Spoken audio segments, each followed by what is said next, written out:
कहते हैं कि अगर एक मंत्र का आपको साइंस पता चल जाए ना, आपको प्रोसेस पता चल जाए, उसके बाद वो काम नहीं करता है। जैसे अगर मैं आपको अपने कुछ केसेस बताती हूँ जहाँ पे कोई कहता है कि मुझे अपना पड़ोसी नहीं पसंद, उन्हें जेल भिजवा दो। शक्त मार्ग में काफ़ी समय के बाद जब आप की पूर्णता हो जाती है एक साधक की, उसके बाद जाके आपको भैरव दीक्षा मिलती है।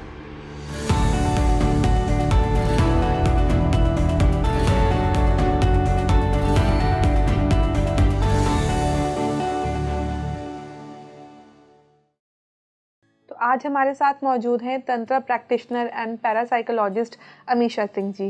नमस्कार। थैंक यू सो मच हमारे साथ दोबारा जुड़ने के लिए। मुझे वापस बुलाने के लिए आपका धन्यवाद। मुझे लग रहा है हमारी कुछ बातें ऐसी अधूरी रह गई थी जो मुझे लगता है हमें दोबारा से कंटिन्यू करनी चाहिए, कुछ टॉपिक्स थे जिन पे हम समय की कमी की वजह से बात नहीं कर पाए थे। तो सबसे पहले तो मैं आपसे जानना चाहूंगी कि आप शाक्त तंत्र प्रैक्टिशनर हैं, कि आप तंत्रा में शक्ति के फेमिनिन रूप को प्रैक्टिस करती हैं। तो दो तरह के तंत्रा होते हैं जितना मेरे को समझ में आ रहा है, हो सकता है मैं गलत भी हूँ। तो शाक्त और शैव, मैं सबसे पहले जानना चाहूंगी कि शाक्त और शैव में डिफरेंसेस क्या होते हैं उनकी प्रैक्टिसेस में। जी, तो तंत्र के जो मार्ग है वैसे तो वो 5 हैं, लेकिन उनमें से जो 2 मेन हैं वो आपके शाक्त और शैव आ जाते हैं। हाँ, तो आप जो अगर कह रहे कि इन दोनों में अगर डिफरेंसेस क्या हैं, तो अगर हम पहले अगर 5 जो मार्ग हैं उसके बारे में अगर मैं आपको बता देती हूँ, तो शैव, शाक्त, आपका जो ये आ जाता है गणपताय और सौर्य, और जो 5th है वो आपका जो बुद्धिज्म ने अपनाया हुआ है जिसको हम वज्रयान कहते हैं। तो ये 5 मार्ग हैं। तो इनमें से सबसे ज़्यादा जो फॉलो होता है, जो सबसे ज़्यादा मार्ग में जो लोग आते हैं और सबसे ज़्यादा जिनकी मान्यता है वो आपके शैव और शक्त हैं। अब दोनों में ही दशो महाविद्या की साधना होती है, दोनों में ही काफ़ी सारी साधनाएं होती हैं। मेथड अलग है, जो क्रियाएं हैं वो काफ़ी अलग है। एक चीज़ जो बहुत ज़्यादा इम्पॉर्टेंट है कि अगर आप शैव मार्ग में हो, वहाँ पे आपको जो देवी है, आपकी जो इष्ट देवी है, उसकी दीक्षा आपको बाद में मिलती है, काफ़ी समय के बाद। और जो शक्त मार्ग है उसमें आपको जो भैरव दीक्षा है वो बाद में मिलती है। तो बस यही एक है जो बहुत मेन डिफरेंस है। अब इसमें जो दूसरी चीज़ आती है, जो शैव मार्गी होते हैं वो ये कहते हैं कि जो शिव है वही सब कुछ है, वही है जिन्होंने ये पूरी दुनिया बनाई है, सबके सबसे ऊपर शिव है, और वो शक्ति को शिव का एक स्वरूप मानते हैं, वो उन्हीं के ही अंदर है और उन्हीं के ही थ्रू सब कुछ हो रहा है। तो ये शिव मार्ग में आ जाता है आपका शैव मार्ग में। शक्त मार्ग में आता है कि जो पूरी क्रिएशन है, जो सब कुछ चलाती है, सब कुछ शक्ति ही है, सब कुछ हमारी देवी ही है। और शक्ति एक ऐसी है जिनके बिना जो शैव हैं, जो शिव हैं, वो भी शव माने जाते हैं, वो भी उनके बिना कुछ नहीं है, वो चल ही नहीं सकते, वो कुछ कर ही नहीं सकते। तो उनके साथ ही शिव चलते हैं, उन्हीं की वजह से शिव चलते हैं। कहते हैं ना, जो शिव है, शिव में से आप ई शक्ति को हटा दोगे तो उन्हें शव कहा जाता है, इसीलिए। तो वहाँ पे माँ की मान्यता सबसे ज़्यादा है कि जो माँ शक्ति हैं वही पूरी दुनिया की क्रिएशन है और उन्हीं को ही पूजा जाता है, उन्हीं की साधना की जाती है। तो मतलब जो शैव तंत्र वाले लोग होते हैं जो उसकी प्रैक्टिस करते हैं, उनके लिए शैव जो शिव है वो सबसे सुपीरियर है। हाँ जी। और जो शाक्त, प्रैक्टिस सेम होती है, ऑलमोस्ट तरीका सेम है, क्रियाएं आपकी अलग होंगी। लेकिन वही है कि अलग अलग मार्ग हैं, पहुंचा एक ही जगह रहे हैं, बस सबने अपना अलग अलग बनाया। जैसे गणपताय मार्ग में कहते हैं कि गणपति सबसे ऊपर है, ही इज द वही सबसे बड़े गॉड वही हैं। सौर्य में जो सूर्य देवता होते हैं, आदित्य नारायण जी, उनको सबसे ऊपर माना जाता है कि उन्हीं की वजह से ही हमें एनर्जी और सब कुछ मिल रहा है, उन्हीं की वजह से ही हमारे अंदर ऊर्जा आ रही है। तो एक ऊर्जा के जो देवता हैं वो वही हैं। और बुद्धिज्म का थोड़ा अलग कॉन्सेप्ट है, उसके बारे में हम बाद में डिस्कस कर सकते हैं। अब जो शक्त में है, वहाँ पे जो मेथड्स हैं उसके बारे में अगर हम थोड़ा डीपली जाएं तो वहाँ पे जो पूजा होती है वो शक्ति के तत्वों की होती है। इसके बारे में अगर मैं थोड़ा और ज़्यादा डिस्कस करूँगी, थोड़ा सा कंट्रोवर्शियल हो सकता है, लेकिन अगर कोई बहुत ही अपने आप को बिना कुछ कोई बाधा डाले सुनने की कोशिश करे तो उसे समझ में आएगा इसके बारे में कि वहाँ पे शक्ति की पूजा होती है, वहाँ पे योनि पूजा भी होती है, और वहाँ पे ये बच्चों की पूजा भी होती है, जो बेटियाँ होती हैं उनकी पूजा भी सबसे ज़्यादा प्रचलित है। अब योनि पूजा इसलिए होती है क्योंकि एक जो देवी होती है, एक जो जिन्होंने योनि धारण की हुई होती है, मतलब जो हमारे यहाँ पे फीमेल्स होती हैं, जो देवियाँ होती हैं, महिलाएं जो होती हैं, उनमें इतनी शक्ति होती है, उनमें इतनी ऊर्जा होती है कि वो एक आत्मा को एक इंसान का रूप दे रही हैं। ये जो 9 महीने होते हैं वही होती हैं जो उसे कन्वर्ट कर रही होती है, एक आत्मा को एक इस धरती पे लेके आने का। वो बहुत ही ज़्यादा इम्पॉर्टेंट है और बहुत ही ज़्यादा ऐसी चीज़ है कि सोच के भी एक इंसान की एक आत्मा को कोई या इस द्वार में लेके आ रहा है, तो वो तो सबसे बड़ा एक तरह से आपका द्वार हुआ ना। तो उन्हें एक व्हील माना जाता है, देवियों को, महिलाओं को, आपके आत्मा के जो एस्ट्रल वर्ल्ड है जिसको हम कहते हैं, और जो हमारा ये रियलिटी है, उनके बीच का। इसीलिए यहाँ पे योनि पूजा होती है। कामाख्या में भी आप देखोगे वहाँ पे भी योनि पूजा ही होगी। जो शक्तिपीठ है वो योनि का ही बना हुआ है, तो इसीलिए उसे एक बहुत ही बड़ा, आपको कहते हैं कि गेटवे कहा जाता है towards spirituality and our reality. अच्छा, एक और बात बताइए कि जो आप कह रही हैं जो तंत्रा करते हैं, तंत्रा प्रैक्टिसेस करते हैं, ऑफ कोर्स दोनों टाइप से लोग तंत्रा करते हैं, इंटेंशन मैटर करती है कि आप किस इंटेंशन से कर रहे हैं। तो जो इंसान सही किसी के अच्छे या किसी के बुरे के लिए कर रहा है, तो क्या जो कोई आपके पास आया कि मुझे ये चीज़ की हेल्प चाहिए, तो आप प्रैक्टिस करेंगे, आप उपाय करेंगे और उसको उसकी लाइफ को बेटर करने के लिए, राइट? तो जो कुछ आपके ऊपर भी इम्पैक्ट आता है, लाइक जो तंत्र कर रहा है, क्या उसके ऊपर भी इम्पैक्ट आता है? डेफिनेटली आएगा। इसीलिए आपको काफ़ी सोच समझकर पूजाएं लेनी होती है, और उस समय आप अपनी प्रोटेक्शन के लिए भी कुछ मंत्र जाप करते हैं, तो वो भी आपको बहुत, मतलब वो भी आपको आना चाहिए, क्योंकि जब आप ये करते हैं आप उनके क्रम आपको लग रहे होते हैं।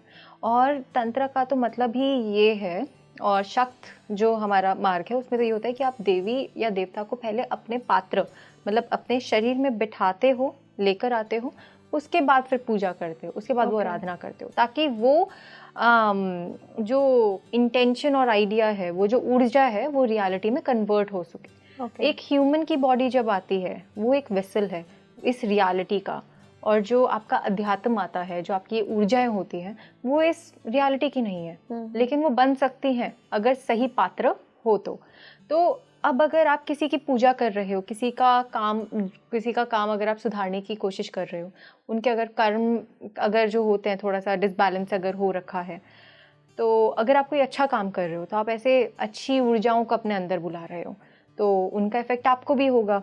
आपकी भी, अगर जैसे कि हम अगर लेते हैं महाविद्या माँ भुवनेश्वरी, तो वो देवी ही भोग की है। अगर आप उनको अपने अंदर बुला रहे हो, चाहे आप उनका ही काम करने के लिए क्यों नहीं बुला रहे, लेकिन उनसे आपको भी उनके जैसे एनर्जीज आपके अराउंड आएंगी, वैसे ही आप बनने भी लग जाओगे।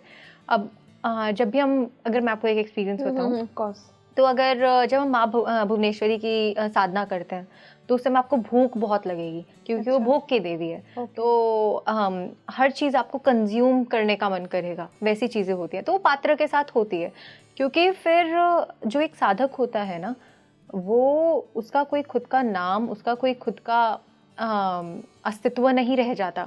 तो अगर हम, जैसे हम एक साधक हैं, तो अमीशा सिंह दायमा ये तो बस दुनिया के लिए ही है। तो अब खुद का जो पात्र है, वहाँ पे जब जो देवी या देवता बैठते हैं, ये उनकी जगह बन जाती है, ये एक पात्र, एक वेसल बन जाता है, उससे ज़्यादा कुछ नहीं। हाँ जी। तो आपने कई बार अलग अलग काम के लिए लोग आपके पास आते होंगे, तो आप, मतलब ये आपके जानने की मुझे क्यूरियोसिटी हो रही है कि जब आपने बोला कि ऐसा आपको फील होता है, या फिर वो जो देवी है वो खुद आपके अंदर होती हैं, हाँ जी, तो ऐसा कुछ एक्सपीरियंसेस आपके साथ हुए? लाइक आपने भुवनेश्वरी जी की बात करी, हाँ जी, और भी कुछ एक्सपीरियंस हुए होंगे आपके साथ, तो उस वक्त मतलब आफ्टर जब वो चली जाती हैं, जब ये एनर्जी आपकी थोड़ी सी डाउन होने लगती है, तो आपको कैसा फील होता है? एक तो बहुत ही ज़्यादा थकान होगी, और उस कार्य के ऊपर डिपेंड करता है कि वो कैसा है। तो अगर आपको बहुत ही ज़्यादा, मतलब ऐसा है कि जहाँ पे बहुत ज़्यादा ऊर्जा चाहिए, तो इतनी भारी शक्ति अगर आपके अंदर आई है, तो उसके बाद आपको कुछ समय अकेले में और थोड़ा रेस्ट करके अपने आप को ठीक करने के लिए आपको टाइम चाहिए होता है। अब मैं इस चीज़ को एक तरह से यही बोलूँगी कि आप जैसे एक्सरसाइज करते हो, आप एक दिन जाओगे एक्सरसाइज करोगे, आपको बहुत थकान महसूस होगी, इसका मतलब ये तो नहीं ना कि आपकी बॉडी के साथ कुछ गलत हो रहा है। आपको पता है कि अगर आप 2 या 3 महीने करोगे, आप इस चीज़ को, ये हर रोज़ नहीं होने वाला है, वो बॉडी सोर्स आपको हर रोज़ नहीं होने वाला है। फिर आप जितना अपनी साधना में आगे बढ़ते जाते हो, जितनी ज़्यादा आप क्रियाएं करते जाते हो, उतनी ही ज़्यादा आपकी एनर्जी भी बढ़ती है। तो अगली बार से अगर जैसे कोई देवी आपके अंदर आ रही है, आपके अंदर इतनी एनर्जी है, आपके अंदर, आपकी बॉडी में इतनी स्टेबिलिटी आ गई है कि आप उसे सहन कर पा रहे हो और उसके बाद भी आप थक नहीं रहे हो, आप उसके बाद कोई दूसरा मंत्र जाप कर सकते हो। ओके हाँ, तो ये बहुत डिवाइन एक्सपीरियंसेस है। मैं जैसे आपसे बात कर रही हूँ, मैं शायद विजुलाइज कर रही हूँ कहीं ना कहीं उसको कि ऐसा हो सकता है जी, तो बहुत ही डिवाइन है। मतलब आई एम श्योर आपको भी बहुत अलग अलग फीलिंग होती होगी और अलग महसूस होता होगा, इमोशंस ही अलग हो जाते हैं उस समय ना। तो उस समय तो एक तो इतनी खुशी उठती है आपके अंदर, जो जब देवी आके, जब हम उन्हें बैठा के फिर उसके बाद हम जब उनके मंत्र जाप और जब अपनी क्रियाएं करते हैं, क्योंकि वो एक्सपीरियंस बताने वाला तो समझ में ही नहीं आ रहा कि बताए कैसे जाए, लेकिन जो लोग बाहर ढूंढ रहे होते हैं वो आपको अपने अंदर ही मिल जाता है। ये सब जो भक्ति रस आपको जब मिलता है इस चीज़ का, और जो देवी होती है वैसे ही आपका स्वरूप होने लग जाता है, वैसे ही या तो आप दिखने लग जाओगे या फिर आप अगर जैसे उनके जैसे आपको गुस्सा आने लग जाएगा या फिर आप उनके जैसे चंचल होने लग जाओगे। अगर जैसे माँ कमला है, उन्हें हम अगर जागृत करते हैं तो 2 चीज़ें सबसे ज़्यादा सेम होती हैं। माँ कमला, माँ लक्ष्मी का एक तांत्रिक रूप है, उनका एक तांत्रिक स्वरूप है। तो माँ लक्ष्मी के बारे में क्या पता है कि वो एक जगह पे ज़्यादा देर नहीं रहती, वो चलती रहती है, वो बहुत चंचल है, वो चलती रहती है। तो ट्रैवल इज़ समथिंग जो उनके लिए बहुत ही ज़्यादा इम्पॉर्टेंट है। दूसरा, उन्हें साफ़ सफाई, अपने आसपास कोई भी चीज़ ऐसे गंदगी बिल्कुल नहीं पसंद, कोई भी चीज़ जो डिसऑर्गेनाइज्ड है वो बिल्कुल नहीं पसंद। तो जो इंसान उनकी साधना करने लग जाएगा बहुत समय तक, तो वो इंसान तो एक पात्र बन जाएगा। तो आप देखोगे उसके आसपास भी या तो वो पूरे समय घूम रहा होगा, क्योंकि उसकी रियलिटी ही ऐसे बन जाएगी, उसके आसपास की क्रिएशन ही ऐसे बन जाएगी, क्योंकि उन देवी को घूमना पसंद है। तो वो अपने काम की वजह से या किसी भी वजह से वो इधर से उधर, उधर से उधर, कहीं ना कहीं आपको एक जगह पे टिका हुआ नहीं मिलेगा। और वो जहाँ पे भी होगा वहाँ पे आप देखोगे कि वहाँ पे क्लीनलीनेस बहुत होगी, वो अपने आप को बहुत ज़्यादा साफ़ सुथरा रखेगा, अपने आसपास की जगह बहुत ज़्यादा साफ़ सुथरा रखेगा। तो ऐसे माँ की जब आप साधना करते हो, आप शक्त तंत्र में, जब शक्त मार्ग में उन्हें अपने अंदर बुलाते हो, उन्हीं देवी की तरह आप रहने भी लग जाते हो। और वैसे ही आपकी जो रियलिटी है वो भी बनने लग जाती है, चेंज हो जाती है आपके आसपास अपने आप ही, लाइक बाय डिफॉल्ट सब कुछ चेंज हो जाता है। एग्जैक्टली मतलब आप कोई भी देवी के अगर आपको 6 पुरुष चरण करने होते हैं, कुछ लाख मंत्र जाप होते हैं, तो वो जब पूरे हो जाते हैं, उन्हें होने में कुछ महीने लगेंगे आपका। तो जब आप वो कर लेते हो, आप देखोगे धीरे धीरे धीरे धीरे धीरे कुछ समय बाद आप खुद रियलाइज़ करोगे कि मेरे आसपास जो भी हो रहा है वो ऐसी चीज़ हो रही है जो उस देवी को बहुत ज़्यादा पसंद है। हाँ जी, तो ये आप रियलाइज़ करते हो। तो शक्त मार्ग की मुझे ये चीज़ बहुत ही ज़्यादा खूबसूरत लगती है कि वो ना तो सिर्फ दूसरों की लाइफ अच्छी बनाते हैं, जो ये क्रियाएं होती हैं, वो आपकी जो साधक है उनकी लाइफ भी उन देवी से काफ़ी ज़्यादा जोड़ देते हैं। हाँ जी। तो मतलब आज की इतनी लाइफस्टाइल, इतना चेंज है लोगों का, भौतिक दुनिया में कहूँ कि सब लोग इतना ज़्यादा भौतिकवादी हो रहे हैं, ऐसे कंडीशंस में आपका जो लाइफस्टाइल है इसको फॉलो करना इजी रहता है या फिर थोड़ा आपको भी स्ट्रगल करना पड़ता है? मुश्किल है, स्टार्टिंग में काफ़ी मुश्किल हुआ था, क्योंकि अब जो हमारे फ्रेंड्स थे वो तो उसी बेसिस पे हैं। तो जैसे वो पहले बुलाते थे कि चलो बाहर पार्टी करने चलते हैं, अब जैसे हमारा तो अगर रहने की जगह भी गुड़गांव है, तो ये तो सबसे बड़ी एक तरह से इंडिया में। हाँ जी, तो यहाँ पे तो शाम को आप घर पे रह ही नहीं सकते हो, लेकिन यहाँ पे मैं बोलूँगी कि जो हमारे घर वाले हैं वो भी बहुत ज़्यादा अंडरस्टैंडिंग है। तो हमें जब भी उन्हें पता है कि ये हमारी साधना का अगर समय है, तो वो उस समय हमें अकेला छोड़ देंगे। या फिर आसपास के घर का माहौल भी ऐसा हो जाएगा, जैसे गेस्ट और ये सब जो भी आ रहे होते हैं तो उनके भी टाइमिंग्स चेंज हो रहेगी, क्योंकि हमारी पूजा की टाइमिंग्स वैसी हैं। तो यहाँ पे आपके पूरी दुनिया मैटर नहीं करती है, लेकिन आपके आसपास जो लोग हैं वो बहुत ज़्यादा मैटर करते हैं। पहले के ज़माने में बोला जाता था कि अगर आपको साधना करती है तो पहाड़ों में चले जाओ, है ना, आपको सब छोड़ के जाना पड़ेगा। लेकिन आपको सब छोड़ने की ज़रूरत नहीं है। वही चीज़ आपको यहाँ भी मिल सकती है अगर आपके आसपास वैसे लोग हैं जो आपको सपोर्ट कर रहे हैं, तो ये बहुत ही ज़्यादा इम्पोर्टेंट है। हाँ, घर वालों का, आसपास का सपोर्ट बहुत मैटर करता है। और फ्रेंड्स का, आपके जो फ्रेंड्स है, आपकी जो सोसाइटी है, वो अंडरस्टैंड करेगी। आप एक बार थोड़ी सी बाउंड्रीज रखो, आप बोलोगे कि अभी हमारा ये, हमारा वो है। जिनको जो आपके साथ रहना चाहते, जिनके साथ आपका लिखा हुआ है कि वो आपके साथ आगे चलने वाले हैं, वो अंडरस्टैंड करेंगे जी, क्योंकि आप कुछ गलत तो कर ही नहीं रहे हो।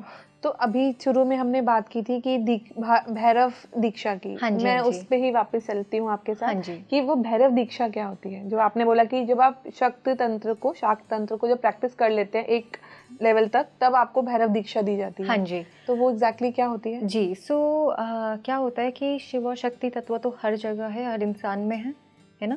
तो अगर हम शक्त मार्ग में, तो सबसे पहले हम शक्ति पूजा करते हैं, अपने अंदर की शक्ति, अपने अंदर की जो ऊर्जा है उसे जगाते हैं। पहले ये सारी चीज़ें हो जाती हैं।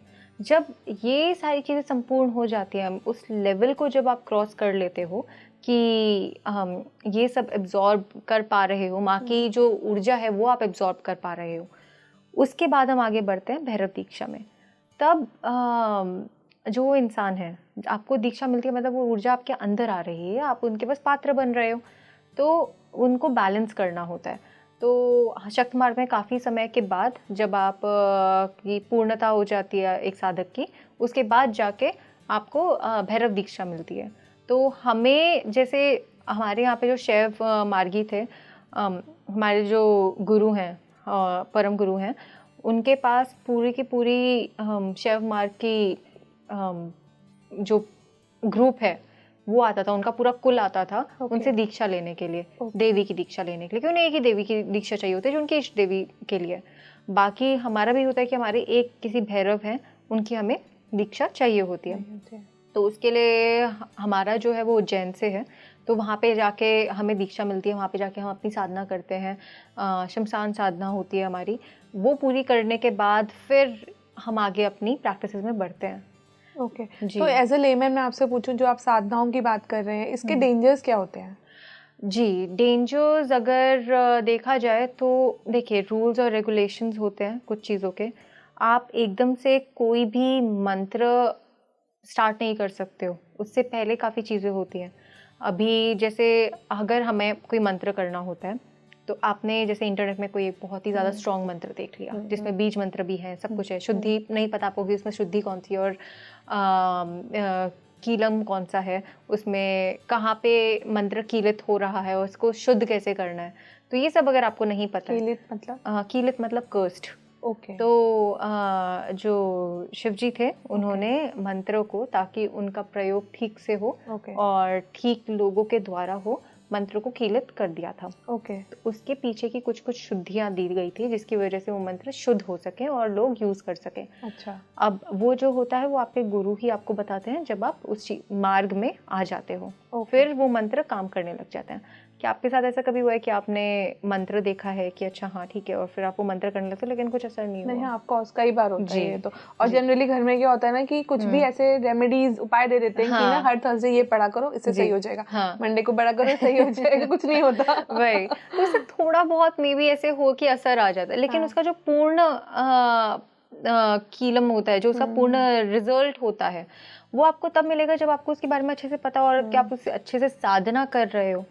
अब तंत्र में ना एक चीज होती है न्यास। आपने सुना है न्यास के बारे में? तो न्यास एक होता है जो आप तंत्र और वेद को काफी ज्यादा अलग करता है। अच्छा। क्योंकि न्यास के थ्रू आप जो ऊर्जा है अपने अंदर बिठा रहे होते हो।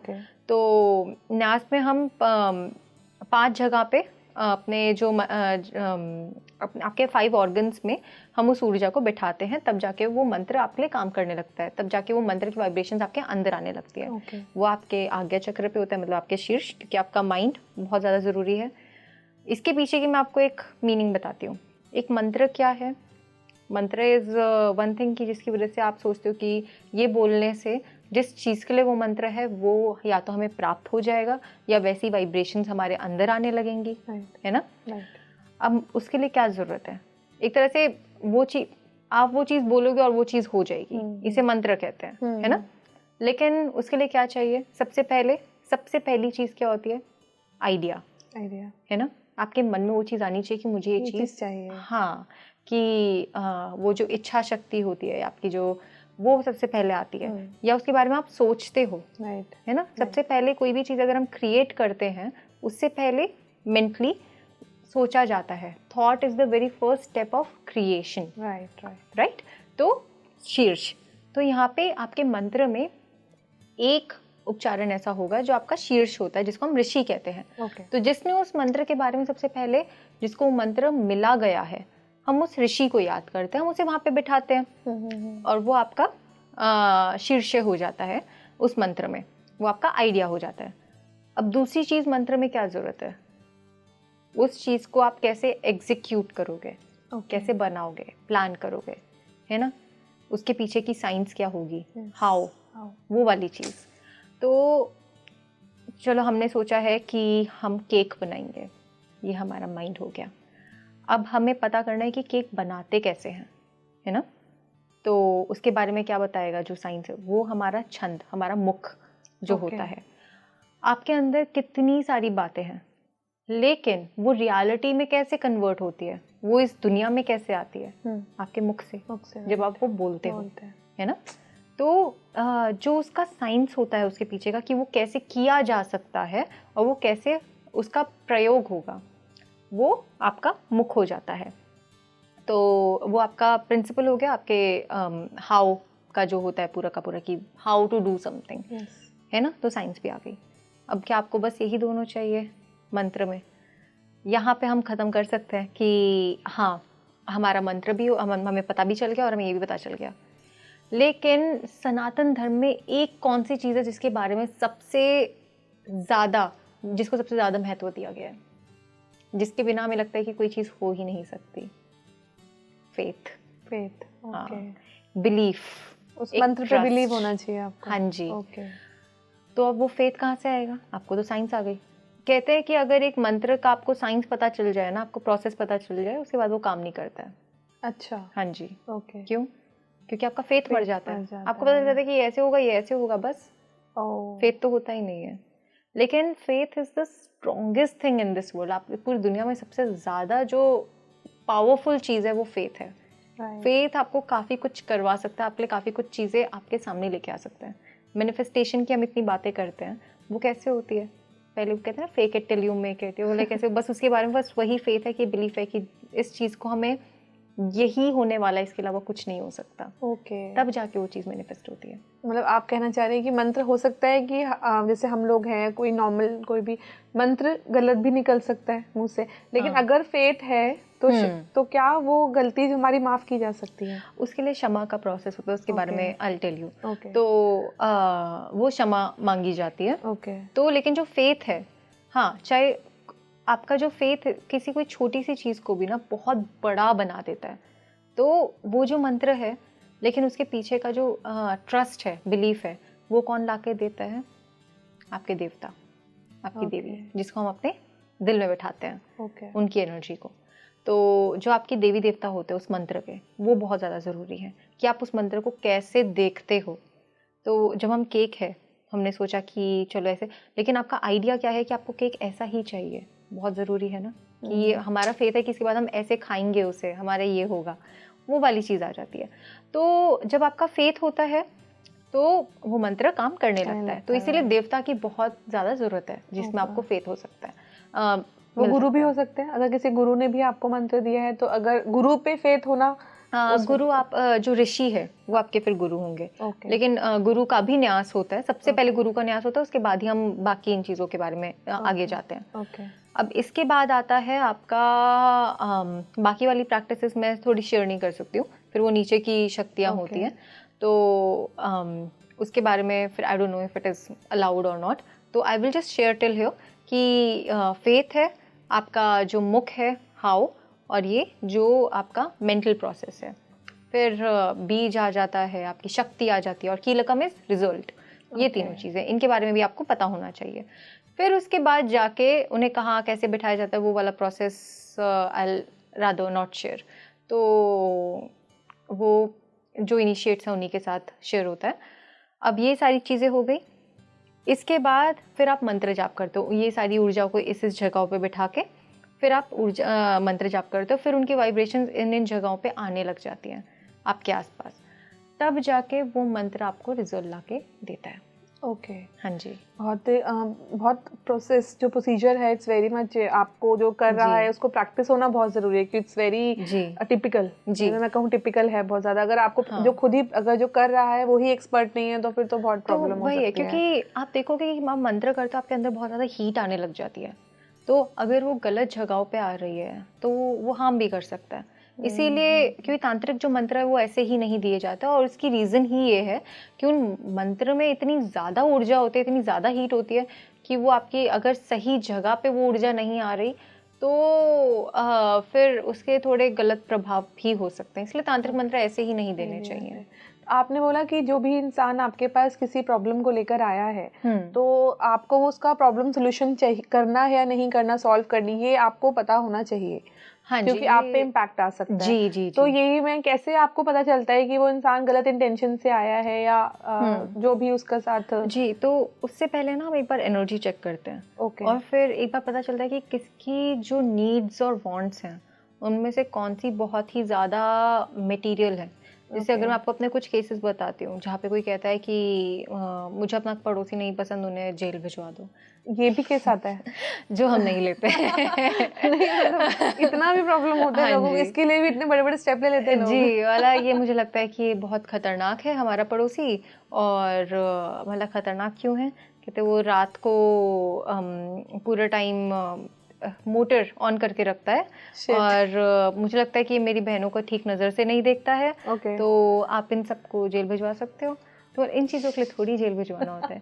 जो क्रिमिनल्स हैं सच में, जो डिज़र्व करते हैं जेल जाना, तो उन लोगों के लिए वो वाली क्रियाएं होती है, ना कि इन लोगों के लिए जो बस मन किया जेल में। अच्छी जगह थोड़ी है वो। वहाँ पे जो चीज़ें होंगी, जो चीज़ें आप देखोगे, वो क्या पता वो इंसान डिजर्व करता है कि नहीं है। तो वो मंत्र उन लोगों के लिए नहीं है। तो फिर वहाँ पे हमें पता है कि हाथ जोड़ो, आप आगे चाहिए। तो ऐसे ऐसे काफ़ी केसेस आते हैं। तो अब जैसे देवी को एक चीज़ बिल्कुल नहीं पसंद, हमारे शक्त मार्ग में एक चीज़ है जो कभी ली नहीं जाती है और ना ही उनको पसंद है और ना ही कभी की जाती है उनके साधकों के द्वारा। वो है किसी बच्चे की मृत्यु या किसी की कोख में किसी बच्चे को मारना, जिसको हम अबॉर्शन भी कहते हैं। तो किसी का अबॉर्शन या मिसकैरेज या ऐसी कोई चीज़ करवा देना, ये बहुत, जो माँ है इससे सबसे ज़्यादा गुस्सा होती है। वो अपने साधक को छोड़ देगी कि अब मुझे रहना ही नहीं है उसके साथ। तो ऐसी क्रियाएं कभी नहीं ली जाती हैं, क्योंकि एक माँ के जो शक्त मार्ग में जो शक्ति है उसके लिए एक बहुत बड़ा पाप कहा जाता है कि एक जीवन, एक आत्मा, एक ऊर्जा इस दुनिया में आ रही है और अब अपनी चॉइस से उसकी मृत्यु कर रहे हो। तो मतलब क्योंकि आप उसका पूरा तो बर्थ साइकिल जो है, जो एक इंसान का जन्म है, जो बहुत मुश्किल से एक मनुष्य का जन्म मिलता है, जहाँ पे वो काफ़ी कुछ सीख सकता है, वो अपनी आत्मा को काफ़ी अच्छे से बढ़ा सकता है, उसको आप वहीं मार रहे हो। क्योंकि एक मनुष्य का जब जन्म मिलता है एक आत्मा को, उस जन्म में वो काफ़ी कुछ सीखता है, वो अपनी आत्मा को काफ़ी ऊपर बढ़ा सकता है। एक मनुष्य के जन्म में ही आप सिद्धियाँ कर सकते हो, उसी के जन्म में आप अपनी साधना कर करके अपनी आत्मा को परमात्मा से मिला सकते हो, उसी जन्म में ही तो मुक्ति मिलती है, और उसी को आप कोख में मार रहे हो। वो आई थिंक ये तो सबसे ही घिनौना एक कृत्य कह सकते हैं, कोई भी इस तरीके से सोचता भी है तो इट्स वेरी बैड।